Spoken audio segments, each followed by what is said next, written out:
ادب ہمیشہ محبتوں کے فروغ کا سبب بنتا ہے۔ بے ادبی، بے باکی، اپنی زبان کا تیزی سے استعمال کرنا، یہ نفرتوں کا باعث بنتا ہے۔ ادب کرنے والے لوگ جو ہوتے ہیں ان سے ملاقات کر کے محسوس ہوتا ہے کہ یہ ادب والے نہیں، صرف ان کی کسی نے تربیت بھی کی ہے۔ اور بے ادبی، توہین، کسی شخص کے لیے ہتک امیز لہجہ اختیار کرنا، یہ بتاتا ہے کہ شخص غیر تربیت یافتہ ہے۔ آپ جب ادب کرنے والے ہو جاتے ہیں، پیار کرنے والے ہو جاتے ہیں، تعظیم کرنے والے ہو جاتے ہیں، تو آپ نا معاشرے میں سکون پیدا کرتے ہیں۔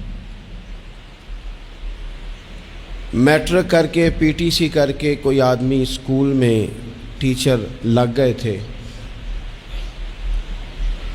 ایک شخص نے ان کے پاس تعلیم حاصل کی، پرائمری میں ان کے پاس پڑھا، پھر بعد میں اس نے ماسٹر کی ڈگری لی، پھر اس نے ایم فل کیا، پھر اس نے پی ایچ ڈی کی، پھر ایک بہت اونچی پوسٹ پر وہ آفیسر ہوئے، ایک بہت بڑی گاڑی اللہ نے انہیں دے دی۔ اتفاق ایسا ہوا کہ ایک دن وہ اسکول ٹیچر اپنی سائیکل پر، ریٹائر ہو گئے ہیں لیکن کوئی بڑی تنخواہیں نہیں ہوتی تھی پرانے زمانے میں اساتذہ کی، اب تو پھر بھی کچھ حوصلہ افزا معاملات ہیں، تو وہ ٹیچر اپنی سائیکل پر سمجھیے آ رہے ہیں گاؤں سے، اور ان کا وہ شاگرد جو کبھی کسی سن میں ان کے پاس پرائمری میں شاگرد رہا، وہ بھی آ رہا ہے گاؤں واپس، لیکن وہ پجاروں پہ آ رہا ہے۔ وہ ایک بڑی گاڑی پہ، 1.5 کروڑ کی گاڑی پہ بیٹھا ہے اور وہ گاؤں آ رہا ہے شہر سے۔ اس نے جب سامنے دیکھا نا میرے استاد صاحب آ رہے ہیں، اس نے گاڑی روک دی، نیچے اترا، استاد جی کو سلام کیا، پھر کہا استاد صاحب یہ بچہ جو ہے نا یہ آپ کا سائیکل لے آئے گا، میں آپ کو اپنی گاڑی پہ نہ لے جاؤں جہاں آپ نے جانا ہے، پھر میں گھر چھوڑ دوں گا۔ استاد صاحب نے جانا اپنی سائیکل پہ ہی ہے، شکریہ ادا کیا، دعائیں دیں، بیٹھے اپنی سائیکل پہ ہی۔ اس نے نہ نذرانہ دیا انہیں، نہ تحفہ دیا ہے، نہ پیسے دیے، نہ ان کی پینشن میں اضافہ کیا ہے، نہ انہیں بڑا گھر لے کے دیا ہے۔ کیا کیا اس نے؟ ادب کیا ہے۔ اس نے اپنے استاد کا احترام کیا ہے، اس نے ان کی تعظیم کی ہے۔ نتیجہ اس کا کیا نکلا کہ استاد صاحب جب دوبارہ اس سائیکل پہ بیٹھتے ہیں نا تو انہیں محسوس ہوتا ہے میرا سائیکل تو پجاروں سے مہنگا ہے، اس لیے کہ پجاروں والے تو اتر اتر کے سائیکل کو سلوٹ کر رہے ہیں، انہیں یہ فیل ہوتا ہے کہ یہ مہنگا ہے۔ جب آپ کسی کو احترام دیتے ہیں، کسی کی قدر کرتے ہیں، کسی کے ساتھ آپ کا رویہ عقیدت والا ہو جاتا ہے، تو اس کا لازمی نتیجہ یہ نکلتا ہے کہ سوسائٹی میں سکون پیدا ہوتا ہے۔ دو قسم کے بچے ہوتے ہیں، ایک بچہ وہ ہوتا ہے جس سے ماں باپ بات نہیں کرتے، کوئی کام نہیں بتاتے، کوئی گفتگو نہیں کرتے، وہ کہتے ہیں اس کو تمیز ہی نہیں ہے بات کرنے کی، پتہ ہی کوئی نہیں کیا کہہ دے گا۔ وہ بیٹا ہے، وہ ہو سکتا ہے اس کی وہ کسی کے سامنے شکایت نہ کرے لیکن وہ اسے کوئی کام نہیں بتاتے۔ ایک بچہ ایسا ہوتا ہے جس پہ ماں باپ سارا ہی بوجھ رکھ دیتے ہیں، انہیں پتہ ہوتا ہے کہ میں نے جو اس نے کہنا ہے وہ اس نے کر دینا ہے۔ اب وہ بچہ سکون دیتا ہے، ماں باپ اس کی وجہ سے اپنے دل میں راحت محسوس کرتے ہیں۔ ماں باپ بوڑھے تھے، وہ بچہ گھر آ گیا، دو رویے ہیں، آپ کو سمجھانے کے لیے چند مثالیں عرض کر رہا ہوں۔ ماں باپ بوڑھے ہیں، گھر میں غریبی ہے، بچہ ڈیوٹی سے آیا ہے، اب ماں باپ اسے کوئی کام کہنا چاہ رہے تھے، دونوں نے منصوبہ بندی کی ہے اور لفظ جمع کیے ہیں، اپنی سادگی میں کچھ جملے تراشے ہیں۔ بیٹا جب آیا تو بڑے دھیمے لہجے میں کہا پتر ہمیں تیرے وسائل کا بھی پتہ ہے، مسائل کا بھی پتہ ہے، تنخواہ کتنی ہے ہم جانتے ہیں، خرچے کتنے ہم جانتے ہیں، لیکن پتر ہم بھی تیرے علاوہ کس کو کہیں، تیری بہن غریبنی کو کوئی 10-20 ہزار کی ضرورت پڑ گئی ہے تو کوئی مہربانی کر اس کے ساتھ، اور بڑے دبے لفظوں میں، ڈر کے، محتاج جملوں میں۔ بچہ تو ایسے ہوا جیسے پہلے سے ہی تیار بیٹھا تھا، لاوا تھا، پھٹ گیا، کہنے لگا ابا جی آپ ہر وقت مجھے تکلیف ہی دیتے رہتے ہیں، اماں ہر وقت آپ کام بتاتی رہتی ہیں، بہن کو سمجھائیں نا آپ کہ میرے پہلے بڑے مسئلے ہیں، میں کہاں سے اسے پیسے دوں، آپ اسے کہیں۔ ماں باپ بیچارے ساری رات روتے رہتے ہیں، یار یہ اس نے کیا کیا، نہ دیتا چلو وہ ڈب سے جواب دے دیتا۔ ایک رویہ دوسرا ہے، بیٹا گھر آیا ہے، ماں باپ نے بات کی، کہا پتر وہ تیری بہن کو کوئی ضرورت تھی اور ہم تیرے مسائل وسائل دونوں کو جانتے ہیں، دل نہیں کرتا تجھے کہنے کو، لیکن پھر ہم تو اب عمر کے اس حصے میں ہیں کہ مزدوریاں نہیں کر سکتے، تجھے ہی کہنا ہے، تو اگر تو محسوس نہ کرے تو کچھ رقم کی ضرورت تھی۔ تو پتر اٹھ کے قریب بیٹھ گیا ماں باپ کے، اور اس نے ہاتھ پکڑ کے باپ کا چوم کے کہا، ابا جی مجھے آپ ڈر ڈر کے کام نہ بتایا کریں، آپ حکم کریں، میری جان بھی حاضر ہے۔ یہ 20,000 کی کیا بات ہوئی، آپ جتنے کہیں گے میں بندوبست کروں گا۔ اور بہن کو بھی آپ یہ کہیں کہ وہ ڈرا نہ کرے، وہ اس گھر کے حصے دار ہے، یہ اس کا میکا ہے، یہاں تو فخر سے آ سکتی ہے، ناز سے آ سکتی ہے، اسے کو جب آئے گی دروازہ کھلا ملے گا، جب آئے گی بھائی کی شفقت ملے گی۔ بہن نے بھائی پہ ناز نہیں کرنا تو کس پہ کرنا ہے؟ روئیں گے اس کے ماں باپ بھی ساری رات ہی، پر دعائیں دیتے روئیں گے، روئیں گے، ان کا بھی تقیہ بھیگ جائے گا، پر ساتھ وہ یہ کہیں گے، یا اللہ اس طرح کی اولاد سب کو عطا کرنا، یا اللہ دیکھنا اس بیٹے کو کبھی تیز ہوا نہ لگے۔ آپ جب بے ادبی کرتے ہیں تو تکلیف ہوتی ہے، اور جب ادب کرتے ہیں، جب آپ اکرام کرتے ہیں، جب آپ کے لہجے کے اندر خوبصورتی ہوتی ہے۔ میں سیکھنے والا ہر جگہ سے سیکھتا ہے نا، ایک دکاندار سے میں نے ایک بات سیکھی، ایک دن میں ان طالب علموں کو بتا رہا تھا، آپ کو بھی عرض کرتا ہوں۔ دکاندار سے ایک میں نے بات سیکھی، ایک صاحب دکاندار کے پاس آئے تو کوئی چیز مانگی، تو اس صاحب نے وہ چیز دکھائی تو کہنے لگے تسی ردی رکھ دے ہو، جو کچھ بھی رکھ دے ہو سب تو نکما تواڈے کول ہی ہوندا ہے، ہر شے بری تم سے ہی ملتی ہے۔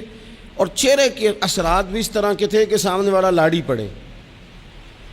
پر وہ دکاندار ہنس پڑا، اور اس نے ہنس کے بڑے خوبصورت انداز میں کہا، پاجی لینا دینا تے مقدراں دا ہے، بولو تے ٹھیک نہ، وہ لینا دینا تے نصیباں دا ہے، بولی تے ٹھیک کرو، تہاڈی بولی نہیں ٹھیک۔ تو وہ شخص نا تھوڑا سا صحیح بولی تو اس نے نہیں کی، لیکن وہ تھوڑا سا نا اس پہ اثر ہوا، اس کے چہرے پہ ایک نہ ماننے والی شرمندگی بھی ہوتی ہے، بندہ شرمندہ ہوتا ہے پر ماننے کو تیار ہے، ایک نہ ماننے والی شرمندگی چہرے پہ آئی۔ تو آپ جب ادب کے دائروں میں رہتے ہیں، جب آپ کا تعین اس طرح کا آپ اپنی زندگی میں طے کرتے ہیں کہ میں نے بے ادب نہیں ہونا، اور سامنے والے کا لہجہ بے ادبی والا ہو بھی تو نہیں ہونا، تو پھر آپ کچھ اور بن جاتے ہیں۔ میرے رسول پاک صلی اللہ علیہ وسلم نے ادب کی تلقین ان لفظوں میں کی کہ اس تلقین میں تاکید بڑی پائی جاتی ہے۔ اللہ کے حبیب نے فرمایا، جو چھوٹے پہ شفقت نہ کرے اور بڑے کا اکرام نہ کرے، اس کی سزا کیا بیان کی؟ فرمایا، من لم یرحم صغیرنا ولم یؤکر کبیرنا،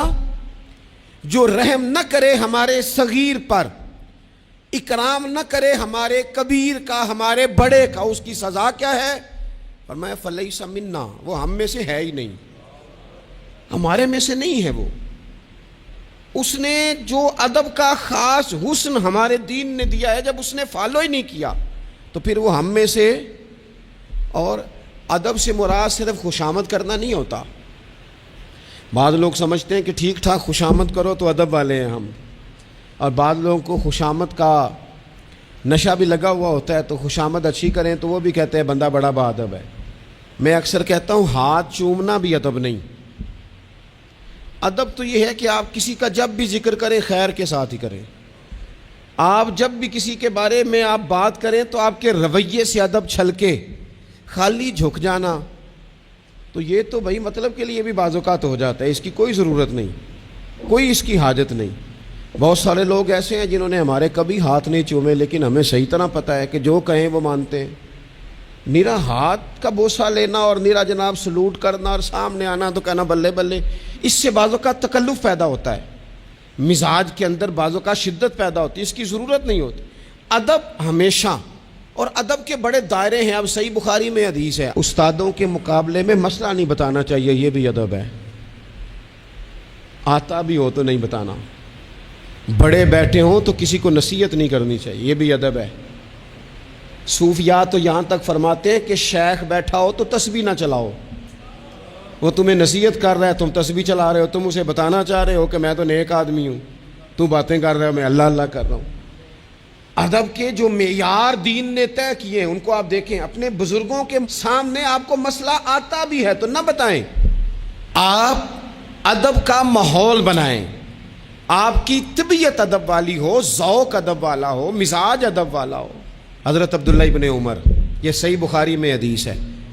حضرت عبداللہ ابن عمر رضی اللہ تعالیٰ عنہ کہتے ہیں میں نبی پاک علیہ السلام کی بارگاہ میں حاضر تھا اور کبار صحابہ بیٹھے ہوئے تھے، بڑے بڑے جید لوگ،